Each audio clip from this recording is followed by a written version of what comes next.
namana solondrala tsy mba nananana. Taorian'ny fionan'ny filoha Rajoelina sy ny filoha Tanzaniana Jacques Ayaki Kikwete dia niarana nanao fanambarana an-gazety niraisana izy ireo. Toy izao ny votoatin'ny fanambarana an-gazety io. Ovalin'ilay fanasana nataon'ny filoha Tanzaniana ny filoha Rajoelina dia niazo an'i Tanzania ny filoha Tetezamita ny 14 ny volana Desambra teo. Nifandraika tamin'ilay fivoriam-betsy ara-potoan'ny SADC tamin'ny 19 volana Desambra lasa teo iny ny fionan'ny rotonta. Fivoriana izay nandraisana ny hevitry ny Andriamatoa Ravalomanana sy ny filoha Tetezamita amin'ny fomba handaminana ny raharahany Madagasikara. Nandritra io fivoriana tsy ara-potoana io dia niona tamin'ny Andriamatoa Kikwete tamin'ny 10 ny volana Desambra teo.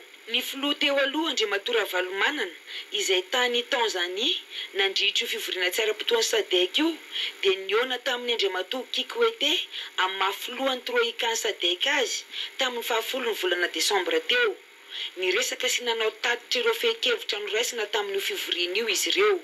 Ny 21 ny volana Desambra 2024 moa dia namory mpanao gazety tany an-toerana Andriamatoa Ravalomanana nilaza fa tsy handray anjara amin'ny fifidianana filoham-pirenena izay ho tanterahina amin'ny 9 ny volana Mey 2024.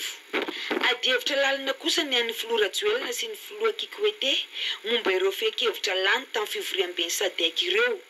Na izany azy dia tao anatin'ny firahalahina sy fahamatorana tanteraka ny fionana sy ny resaka ny fanaovan'ny rotonta satria nisy vokatra azo tsapahitanana. Samy nanaiky ny filoha Rajoelina sy ny filoha Tanzaniana fa ilaina ny fanohizana ny fakanany hevitra ireo mpiara-mombonantoka voakasiky ny raharaha eto Madagasikara mba ahafahana mamaha ny olana haingana alohan'ny faran'ny volana Desambra ity. Ny filohan'ny Tetezamita dia nisaotra ny filoha Kikwete tamin'ny fandraisana nahafapo ny delegasaona malagasy tany an-toerana. Nankasitraka ireo fehi-kevitra lany tamin'ny fivoriam-ben'ny SADC koa ny filoha Rajoelina ary nisaotra ny SADC sy ny filoha Tanzaniana tamin'ny fanajan'izy ireo datim-pifidianana efa napetraka eto amintsika.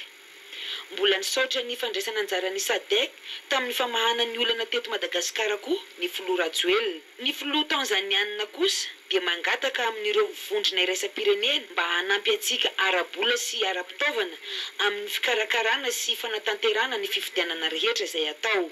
Araky ny fantatra koa moa dia sambany ny filoha Tanzaniana no nitsena sy nanatitra filoham-pirenena teny amin'ny seranam-piaramanidina izy ireo toy izao nataony tamin'ny filoha Rajoelina izao. Mariky ny fanajana sy fanomezam-boninahitra moa izany fihetsika izany.